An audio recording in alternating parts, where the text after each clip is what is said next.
Good morning, students. Today we will study present continuous tense.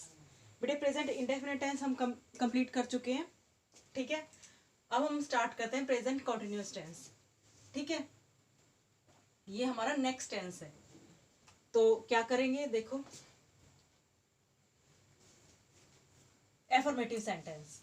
जैसे मैंने structure पिछले बारे में बताया था, सेम वैसे हमें इसमें फॉलो करना है। बट इसमें सिर्फ क्या होगा बेटे, ये डिफरेंस होगा किसका, हेल्पिंग वर्ब का और form of verb. Helping verb और वर्ब की फॉर्म, ये दोनों अब की बार अलग होगी। वो कैसे होंगी अब हम देखते हैं, ठीक है। तो इसमें देखते हैं, देखो, एफर्मेटिव में सब्जेक्ट प्लस इसमें जो हेल्पिंग वर्ब है हमारी इज एम आर, या तो इज होगी या एम होगी या आर होगी, ठीक है। और ये डिपेंड करेगी हमारे सब्जेक्ट के ऊपर कि हम क्या लगाएं, हम इज लगाएं या एम लगाएं या आर लगाएं। और फिर होगी वर्ब की फर्स्ट फॉर्म के साथ आई एन जी, ठीक है। वर्ब पहले क्या था, वर्ब की फर्स्ट फॉर्म के साथ एस या ई एस, अब होगा हमारा वर्ब की फर्स्ट फॉर्म के साथ आई एन जी, और फिर ऑब्जेक्ट, और फिर प्लस में डॉट, ठीक है। अब इसी सब्जेक्ट को अगर हम नेगेटिव करते हैं,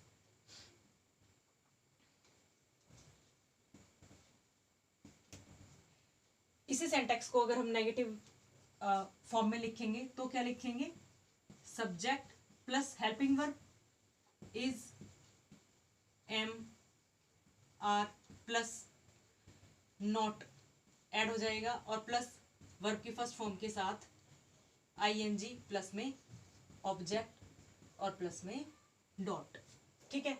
इस तरीके से अब एक छोटा सा हम एग्जांपल लेते हैं, जैसे कि he is going to school.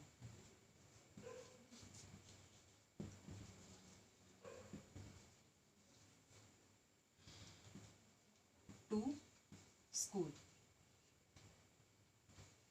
देखो सब्जेक्ट है ही, फिर हमने इज एम आर में से चूज किया, हमने लगाया इज, ठीक है। फिर हमने लगाया गो प्लस वर्ब की फर्स्ट फॉर्म, गो वर्ब है, वर्ब की फर्स्ट फॉर्म के साथ आई एन जी, और फिर बाद में क्या है हमारा ऑब्जेक्ट। तो अब देखो बेटे, जो हमारा ये इज एम या आर है, या तो हम इज लगाएंगे या एम लगाएंगे या आर लगाएंगे। ये कैसे लगाएंगे, हम जब इज लगाएंगे तो हमारा सब्जेक्ट सिंगुलर होगा, तब इज हम यूज करेंगे जब हमारा सब्जेक्ट सिंगुलर होगा, ठीक है। और अगर हमारा सब्जेक्ट प्लूरल है तो हम लगाएंगे आर, और अगर सब्जेक्ट में आई है तो हम लगाएंगे एम। जैसे कि अब हम इसी को हम चेंज करना चाहें तो कैसे करेंगे, देखो,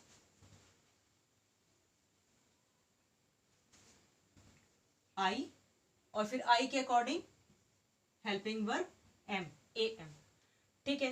अब थोड़ा थोड़ा चेंजेस कर करके देख सकते हैं हम। I am going to market, ठीक है। अब कंसीडर करो, मैं यहाँ पे आई भी नहीं लिखना चाहती, मैं यहाँ लिखना चाहती हूँ वी। मैं चाहती हूँ सब्जेक्ट हमारा है वी। तो अब बेटे अकॉर्डिंग टू सब्जेक्ट हमारा एम भी चेंज हो जाएगा और ये हो जाएगा आर। तो तुम्हें ध्यान रखना है, अगर हमारा सब्जेक्ट प्लूरल है तो हेल्पिंग वर्ब आर होगी, और अगर हमारा सब्जेक्ट सिंगुलर है तो हेल्पिंग वर्ब इज होगी, और अगर हमारा सब्जेक्ट आई है तो हमारी हेल्पिंग वर्ब होगी एम, और वर्ब की फर्स्ट फॉर्म के साथ आई एन जी हमेशा लगेगा, ठीक है। अब अगर इसी को अगर हम नेगेटिव करना चाहें, इसी सेंटेंस को, तो क्या था बेटे, subject we as it is, are helping verb as it is, उसके बाद नॉट और जुड़ जाएगा, नॉट प्लस गोइंग टू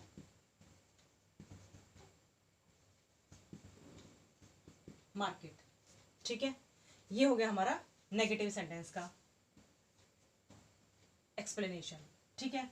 अब देखो, अगर हम इसको इंटेरोगेटिव में चेंज करना चाहेंगे तो क्या होगा, हमारा इज एम आर आगे आ जाएगा, यानी कि हेल्पिंग वर्ब हम हमेशा जो प्रश्नवाचक वाक्य होते हैं उनके अंदर हम जो हेल्पिंग वर्ब लगाते हैं वो सब्जेक्ट से पहले लगाते हैं। इज एम आर प्लस में सब्जेक्ट प्लस में वर्ब की फर्स्ट फॉर्म के साथ आई एन जी और प्लस में ऑब्जेक्ट, ठीक है, प्लस में फिर क्वेश्चन मार्क, क्योंकि हमारा जो क्वेश्चन सेंटेंस है वो कैसा है, इंटरोगेटिव है, प्रश्न पूछा गया है।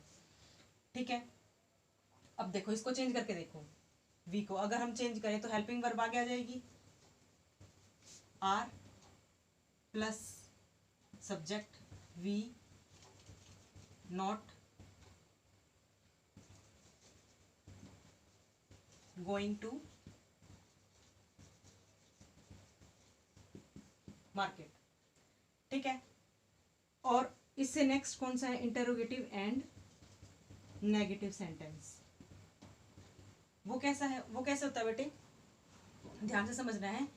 इज एम आर यानी कि हमारी हेल्पिंग वर्ब पहले आ गई, प्लस में सब्जेक्ट प्लस, अब क्योंकि ये इंटरोगेटिव भी है और नेगेटिव भी है तो नॉट भी आएगा, प्लस वर्ब की फर्स्ट फॉर्म के साथ आईएनजी और प्लस में ऑब्जेक्ट और प्लस में क्वेश्चन मार्क।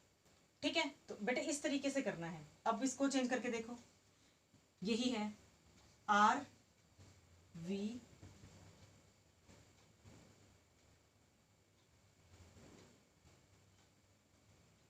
ठीक है बेटे, सॉरी इसमें नहीं आएगा नॉट, ये नॉट इसमें आएगा, are we not going to market और देन क्वेश्चन मार्क। इसमें क्या था बेटे, it was only interrogative sentence, अगर ये सिर्फ हमारा इंटरोगेटिव सेंटेंस था। Is am are helping verb हमारी आ गई, सब्जेक्ट प्लस मैंने यहाँ गलती से नोट लगा दिया था, वो मैंने अब हटा दिया, वर्ब की फर्स्ट फॉर्म के साथ आईएनजी और प्लस में object plus question mark, are we going to the market. ठीक है, एक सेंटेंस ही हो गया।